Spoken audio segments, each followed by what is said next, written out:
Hi everyone, my name is Erin Calderone and I'm going to be your instructor for KIN 167, which is the weight training and conditioning class. You can call me Professor Calderone, you can call me Coach Erin, you can call me absent on the first day of class. I am so sorry to have to do this virtually, but I had a really important family event that I needed to attend, and so fortunately, Coach Matsumoto agreed to cover this first day of class for me. So please thank her. Thank you, Laura. I really, really appreciate it, and I totally owe you one.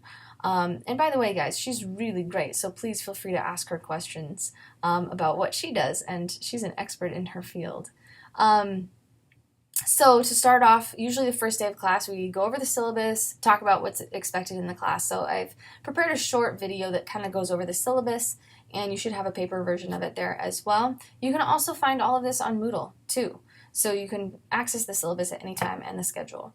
For those of you who are looking to add the class, and for those of you who are already enrolled, Coach Matsumoto has the roster, and she should have ad codes as well. And I will be back next week. Feel free to stop by my office hours or by the weight room when I'm there supervising if you have questions. You can always email me too at erinc@glendale.edu, and I look forward to meeting all of you on Friday. Thanks so much for your patience, and please enjoy your weekend. All right, so this first part of the syllabus, I just wanted to go over the main parts of the class. This course is KIN 167. It's the lecture portion. It's 1.5 units, but you should also be registered for PE 103, which is basically the lab for this course, and it's 1 unit. It's also graded, so it's going to be based off of the hours that you spend working out in the weight room. And this is done on purpose so that on Fridays when we get together, we can talk about, all the exercises to do and how to design your program. And then during the week, you can go into the gym and actually put it into practice and lift weights. So let me erase that circle for you. You guys know that. Stuff about me, the best way to get in contact with me is actually via email. It's erinc@glendale.edu. My office is in SN 100 room 5, and my office hours are posted up there. If you can't make it during my office hours, then just talk to me after class, or of course you are more than welcome to email me, and we can set up an appointment that works for both of us.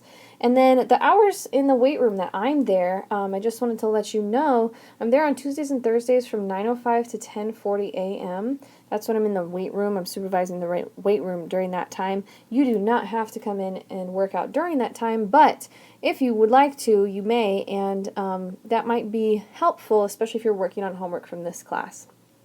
So, not a requirement, but just wanted to let you know that's when I'm in the weight room. Okay.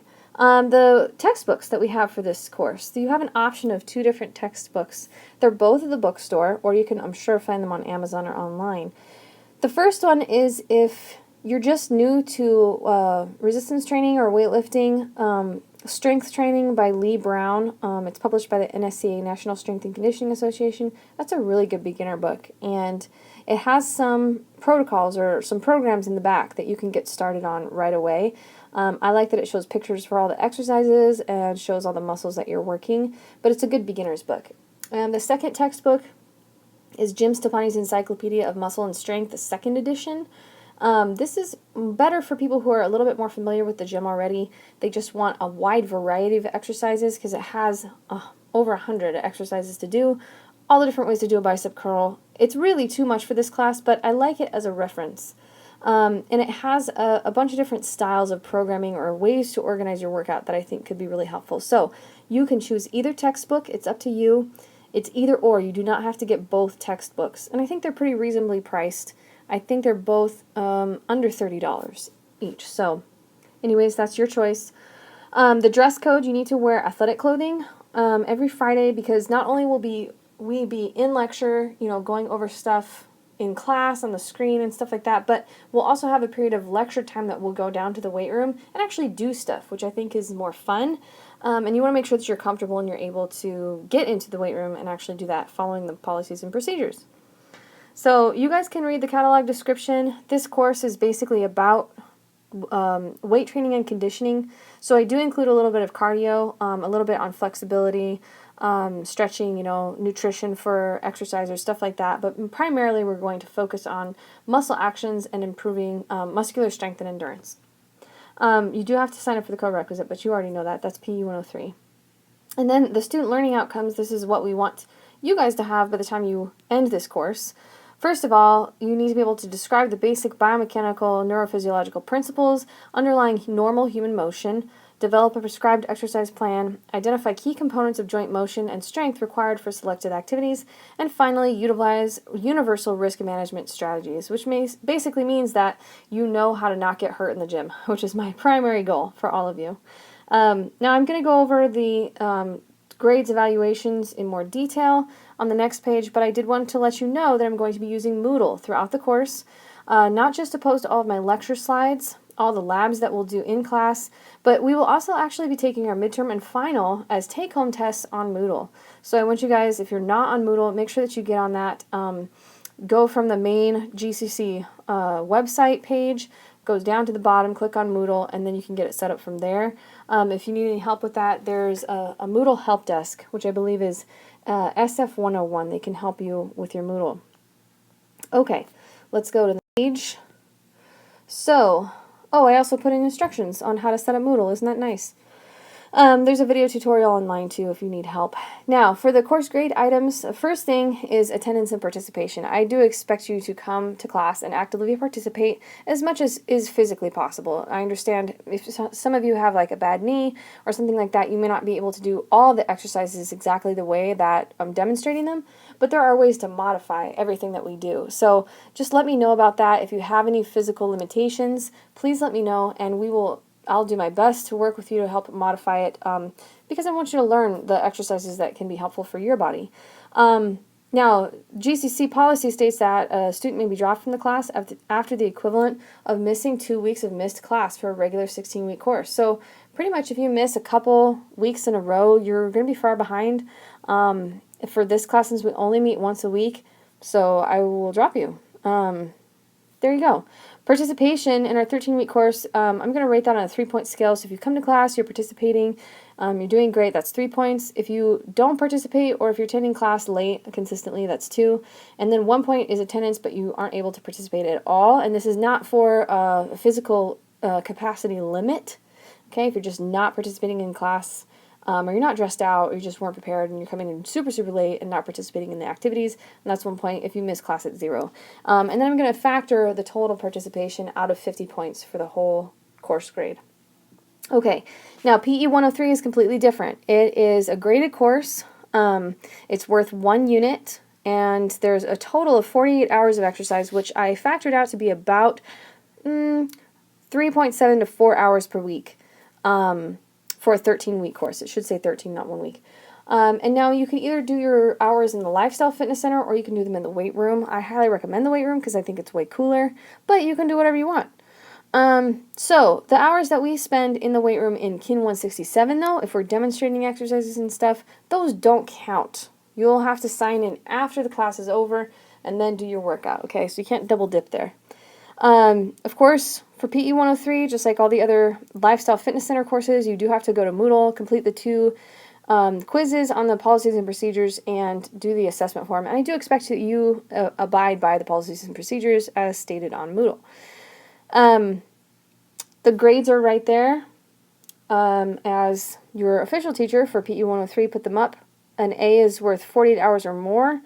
A B is between 43 to 48 hours. C is between 38 to 43 hours. D is between 33 to 38 hours, and F is less than 33 hours in the gym. So that's up to you guys. You need to make sure that you're getting your hours for PE 103. I'm not going to be checking in with you on that, so you need to make sure that you're doing that. It's a separate course, separate grade. Okay, labs. So we're going to pretty much do something every week. We have 10 labs throughout the semester. Obviously, nothing is due today, so there's one you don't need to do anything today. But each lab throughout the semester, there will be 10 of them. They're each worth 10 points, so that's 100 points total. They're all posted to Moodle, so you can check them out, but you don't have to do them before class. Just bring it to class. We'll do it in class. You'll probably end up turning it in the following week because you might have to finish it at home, but we'll do most of it in class. The midterm and the final. So the midterm and the final will actually be take-homes. They're going to be posted on Moodle 1 week before the due date. They will have a time limit. So once you start the test, You'll need to finish it within a couple hours.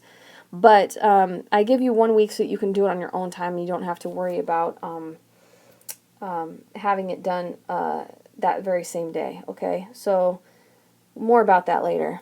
The last thing is the workout journal. So whenever you go into PE 103, into the weight room or into the fitness center and do your workouts, I want you to keep track of it. And this is for a couple reasons. First of all, I do want to make sure that you're actually, doing your homework and getting your exercise in. But secondly, I want you to be able to see changes in your fitness program throughout the semester. And I think it's really helpful to know that you are getting stronger and you're getting more fit because you are lifting more weight and you're doing harder exercises. And you can actually track that only if you keep track of what you're doing. So when you go do your workouts, I want you to record the exercises that you did, the sets and reps that you did, so how many repetitions for how many sets you did, how much weight you lifted, or if you just did cardio that day, I want you to tell me what the type of cardio you did, whether it's running or cycling or on the elliptical, how long you did it for, and the relative intensity. So just try to estimate what the intensity is unless you're using your heart rate as your intensity.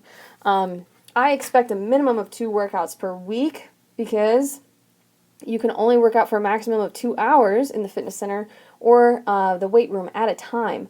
So at minimum, you should have 2 workouts per week. If you get sick and you can't work out, just make sure that you note that in your notebook, okay? Now you can use just a little composition book. You could use an Excel spreadsheet if you want to be super fancy. I don't care how you do it, but at the end of the semester, you should have a log of all your workouts recorded with your name on it. Beautiful, okay? This is worth 50 points. Please don't save it till the end of the semester because it's really hard to remember what you did 10 weeks ago, okay? Just bring it with you into the gym and write everything down. As far as late submissions or makeups go, the midterms and the final exam can only be made up if you can prove to me that you attempted the test and there was some technological failure outside of your control that prevented you from submitting the test. And I can usually see that on my end of Moodle as well. This doesn't include if you started the test 15 minutes before it was due and it closed and you ran out of time. Okay, that doesn't count. There will be at least 1 week to complete each exam, so don't wait until the last minute to attempt it. If you submit your labs late after their due date but before the last day of class, they're worth half points. So I do give you half credit for labs that are late. And then the workout journal is during the last day of class, so I can't accept late submissions on that. You got to have it in by then. Okay, course policies, class conduct. Disruptive and rude behavior for the instructor and fellow classmates will not be tolerated, and it may result in suspension or dismissal from the class. Students are expected to come to class prepared with paper, pen, pencil, notes, assignments, etc. iPods or MP3 players are not allowed, with one exception, and that would be when we're doing our running test.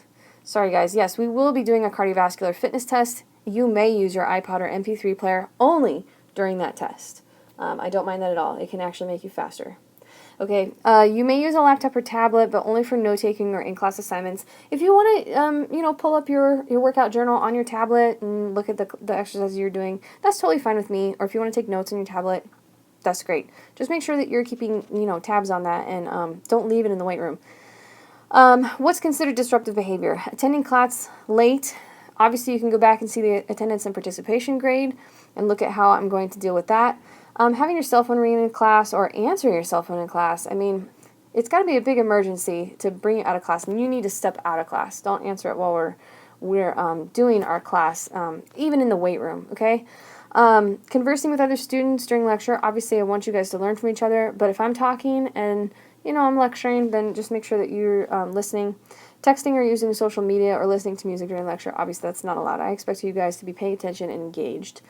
If you behave in a disruptive manner, you'll be given 1 verbal warning, okay? Any further disruptive behavior, and I will report it to the Dean of Student Affairs and go through the correct process, okay?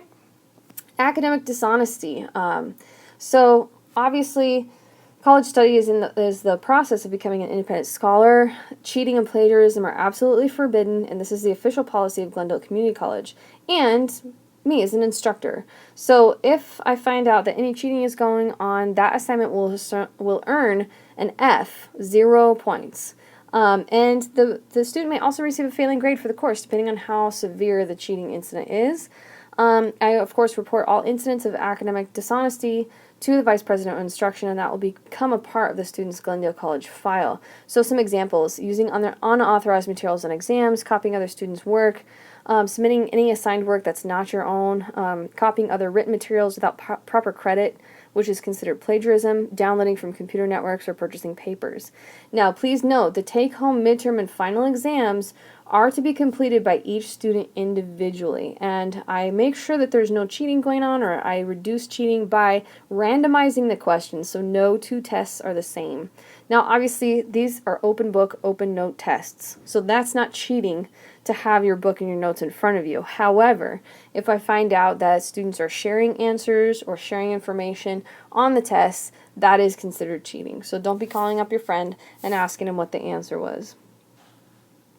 Number one, it probably won't work. Number two, it's cheating. Okay, students with disabilities should definitely make sure that they're registered with the Center for Students with Disabilities, and that they let me know of any accommodations that they have as soon as possible. Any information regarding your disability will remain confidential, and any requests for accommodations will be reviewed in a timely manner to determine their appropriateness to this setting. And of course, I'm totally willing to make accommodations for those students who are registered. I just need to know as soon as possible to be sure that we have those in place. Now, some information on lockers. Lockers and locks are assigned to students in PE classes for the semester. Make sure you bring your class schedule to the locker room attendant and show them that you're in a PE class, and you'll be assigned a lock and a locker for the semester. You will need to turn it back in before the last day of workouts for PE 103 at the end of the semester. You can leave your backpacks and stuff in the locker during your workouts in the weight room for PE 103, but make sure you have the appropriate books or assignments and pencils and pens for the kin class on Fridays. For the guys, the locker room is downstairs in VG2, across VG2 in the men's locker room right next to, it's actually right across from the weight room, and it's right next to the athletic training room. For women, your locker rooms are in Sierra Nevada, kind of right in the middle of the hall in Sierra Nevada. Okay, here's our tentative course schedule. Today, we were just going to go over the syllabus, and then Coach Matsumoto has been kind enough to offer to take you guys down to the weight room and just give you some safety tips. So nothing is due today, but what you can do is go get the textbook, whichever textbook you want to get, and then go ahead and look at some exercise programs. In the NSCA textbook, you can read Chapter 8, read the first, a few pages, 161 and 162, about safety and general procedural stuff for the weight room. In the Stepani textbook, Chapter 1 and Chapter 4 are great as introductory chapters, but nothing is due today, so don't worry about that. Next week, we are going to talk about some fitness testing and SMART goal setting. But I'm going to go over some basic gym protocol, spotting, how to spot somebody, and we may actually combine some of the upper body musculature and exercises next Friday. So if you want to get started on your workouts for next week and you don't really know what to do, go ahead and look in the textbooks. I indicated that you have some beginning protocols. Beginning and intermediate programs are in Chapter 13 and 14 of the NSCA textbook. And in the Stepani textbook, I would recommend you go to Chapter 5 to get started. And of course, I will be there on Tuesdays and Thursdays from 9:10 to 10:40 in the weight room. So I'm looking forward to meeting you all. And good luck on your first week of workouts. Of course, if you have any questions, please feel free to email me. It's erinc@glendale.edu. Enjoy the rest of your week. Thanks. I'll see you soon.